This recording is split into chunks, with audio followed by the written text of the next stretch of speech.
dès qu'il y a une famille française qui arrive à Ashkelon, leur numéro m'est communiqué par la mairie ou par le ministère de la Qualité. Et je les aide à tous les niveaux. Ça veut dire s'il faut inscrire les enfants à l'école ou au GAN, s'il faut de l'aide pour la Coupa Trolim, les faire communiquer surtout avec Alita qui leur donne beaucoup d'aide aussi à ce niveau-là.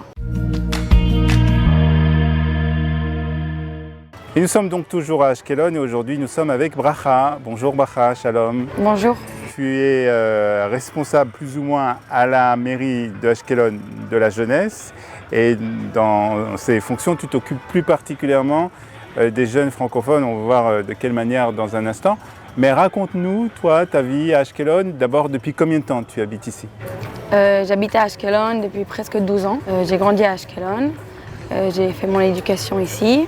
Moi, j'aime Ashkelon. Dis-nous pourquoi tu aimes Ashkelon. Alors, on sait qu'il y a la mer d'abord, c'est déjà une bonne raison d'aimer Ashkelon, mais quoi d'autre encore? Les gens ils sont très gentils, très aimables.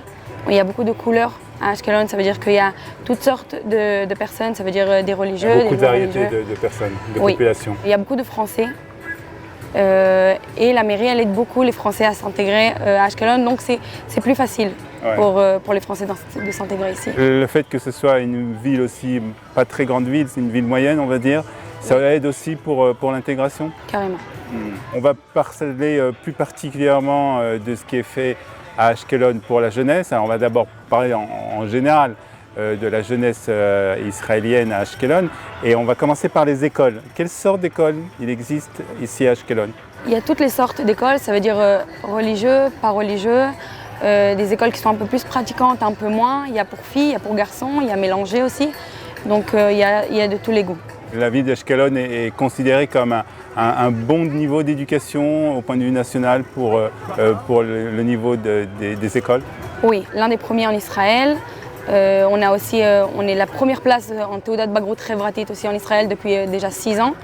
Donc il y a vraiment un très bon niveau ici en Israël. À part donc les écoles, qui est bien sûr une partie très importante lorsqu'on s'installe dans une ville, quelles sont les activités qui sont proposées d'une manière générale à la jeunesse? Alors d'abord on a des groupes, ça s'appelle des Tnoot Noir, on dit ça en hébreu, des mouvements de jeunesse, oui, on en a 11 à Ashkelon, donc il y a vraiment pour tous les goûts. Ouais. Ils sont fréquentés parce qu'on a l'habitude de dire que les mouvements de jeunesse sont un peu moins fréquentés dans l'ensemble du pays. À Ashkelon, ils sont quand même une bonne fréquentation? Oui, c'est une très bonne fréquentation et en plus on aide les jeunes à rentrer dans ces mouvements. Ouais. Il y a aussi des groupes de Français dans ces mouvements, donc c'est plus facile pour eux. Et en plus de ça, on a des centres communautaires, on en a 9 à Ashkelon, c'est des matnassim, mais on a 9 sur Ashkelon. Et il y a beaucoup d'activités pour les jeunes. Et on a aussi un endroit qui s'appelle le Mitram Noir. C'est vraiment le cœur de l'activité pour les jeunes à Ashkelon. Ils peuvent venir le soir, surtout au mois d'août et au mois de juillet, quand il n'y a pas école. Ils viennent le soir, il y a des activités vraiment jusqu'à très tard la nuit, mais très tôt aussi. Il y a plein d'activités, des soirées, des sorties pour activer les jeunes à Ashkelon. Et une des choses dont tu t'occupes aussi plus particulièrement, c'est donc de l'intégration des jeunes francophones, des jeunes qui viennent de France, Olim Khadashim, qui arrivent à Ashkelon avec leur famille. Et la première question que je voudrais te poser à ce sujet, quels sont les problèmes que ces jeunes, qui sont des fois adolescents, des fois plus jeunes et qui arrivent en tant qu'Olé Khadash, qui viennent avec leur famille? Le premier grand problème, c'est la langue. C'est l'hébreu, c'est très dur à apprendre. Il faut vraiment s'y mettre. Et des fois, les jeunes, ils arrivent ici, ils n'ont pas vraiment envie de venir en Israël ou à Ashkelon. Ils veulent rester en France avec leurs amis et quand ils viennent en Israël, ils ont une nouvelle langue et la culture. La culture, elle est très différente des Français et c'est difficile. Alors, qu'est-ce que fait la mairie justement? D'abord au niveau de la langue. Est-ce qu'il existe à l'intérieur des écoles dont on a parlé, est-ce qu'il existe des ulpanim? Est-ce qu'il y a une possibilité d'apprendre l'hébreu dans les différentes écoles de Ashkelon? Oui. Chez nous, à Ashkelon, ça s'appelle des heures d'Olim. C'est des heures que les enfants ils reçoivent, les jeunes ils reçoivent à l'école avec des profs particuliers ils les sortent des cours, ils leur apprennent tout de zéro. Vraiment un par un, doucement, doucement. Ils ont des cours, ils ont des avantages aussi à l'école pour pouvoir mieux apprendre. Et ils ont des Merkazei Lemida du projet Mechoubarim après les cours et comme ça ils peuvent mieux apprendre le langage. Alors on va parler justement de Mechoubarim parce que c'est un projet d'abord qui te tient à cœur puisque tu t'en occupes plus particulièrement. Et c'est un projet donc en partenariat entre la Chevra Les Matnassim, ceux qui s'occupent donc de ces centres pour jeunes, Kalita et aussi la mairie de Ashkelon. Alors d'abord, dis-nous un peu qui vient à ces activités de Mechoubarim à Ashkelon. Vraiment, les activités de Mechoubarim, ça me tient très à cœur. C'est moi qui ai ouvert ce projet ici à Ashkelon, il y a presque 2 ans et demi. Alors, le projet Mechoubarim, il est vraiment pour tout le monde.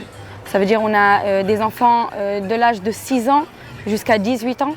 Et il y a aussi des activités pour les parents et pour les plus jeunes. Donc, vraiment, on touche toute la communauté française à Ashkelon. Alors, quelles sont les activités? Alors, tu nous as dit déjà, bien entendu, l'activité principale, c'est ce qu'on appelle les Merkazei Lemida.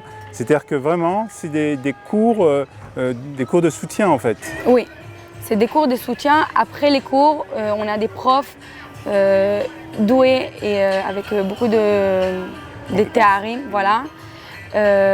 Donc ce qu'elles font des cours particuliers aux enfants, c'est des groupes de 8-9 enfants grand maximum. Où ça se passe? Dans les écoles, l'après-midi, après les cours. Ils font les devoirs, ils apprennent l'hébreu, ils apprennent un peu sur la culture. Et au niveau justement pour aider ces enfants, ces jeunes adolescents à mieux s'intégrer dans le pays, est-ce qu'il y a aussi des activités qui sont organisées? On a une Kvutza Noar de Mechoubarim et on leur fait des activités tout le long de l'année. L'après-midi, on leur fait des activités le soir, on se rencontre une fois par semaine. On a des heures et un jour, c'est le jeudi après-midi. Et on se rencontre, on fait des activités ensemble, on apprend sur la terre d'Israël, sur la culture israélienne. On se promène aussi dans le pays parce qu'on a un mishpat qu'on aime en Israël, c'est la Kir et Haaretz Baraglaim. Bien, de connaître le pays avec ses pieds. Exactement. Est-ce que tu vois un changement? Est-ce que tu vois que ce projet, ce programme de Mechoubarim a une influence importante sur les enfants? Oui, très. Les enfants qui ont commencé avec le projet Mechoubarim il y a 2 ans et demi, qui savaient à peine l'hébreu, que leurs notes ne passaient pas le 40 ou le 30. Et maintenant, c'est des enfants qui finissent l'école avec des bonnes notes. La Théouda, avec la plus haute note, c'est un 100. On n'aurait pas pu rêver ça. Des enfants qui font des activités, qui font du bénévolat, qui prennent partie de toute la ville Ashkelon. C'est magnifique. Un des problèmes aussi que rencontre une famille lorsqu'elle s'installe en Israël et lorsque ce sont des jeunes familles avec des jeunes enfants, c'est alors bien entendu le problème de l'intégration des enfants, mais ça il y a Mechoubarim qui s'en occupe.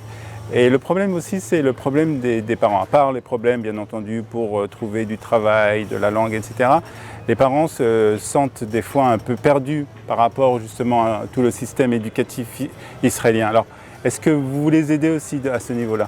Oui.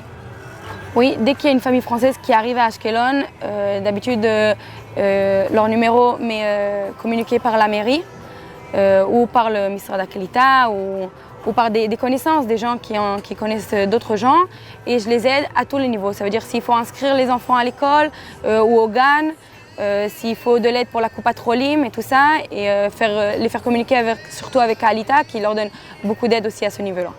Je voudrais parler aussi un peu des problèmes que rencontrent donc justement ces familles. Est-ce qu'il y a des familles qui sont en difficulté aussi que tu rencontres? Oui, beaucoup de familles sont en difficulté. On essaye de les aider de la meilleure façon. Mechoubarim donne des subventions pour les chougim, pour des activités. Et ça les aide, on fait beaucoup de sorties et comme ça, même les familles qui n'ont pas vraiment les moyens peuvent participer. Et on a aussi des programmes de la mairie qui leur donnent des subventions, aussi pour l'école, pour les livres, pour les achats de cartables. Et on a aussi Kalita. Bracha, pour terminer, quels conseils tu pourrais donner justement à ces familles et puis aussi à ces jeunes qui nous écoutent et qui vont peut-être franchir le pas de faire leur alia et de venir s'installer, que ce soit à Ashkelon ou peut-être même dans une autre ville en Israël. Quel est le conseil ou les conseils que tu peux leur donner?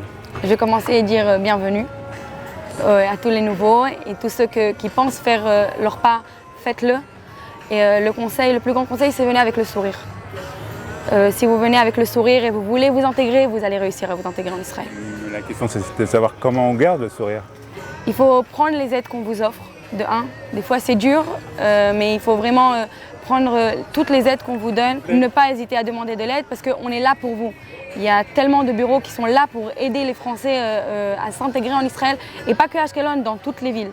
Donc il faut demander l'aide et il faut savoir aussi la prendre. Bracha, responsable de Mechoubarim à Ashkelon, merci beaucoup. Avec plaisir.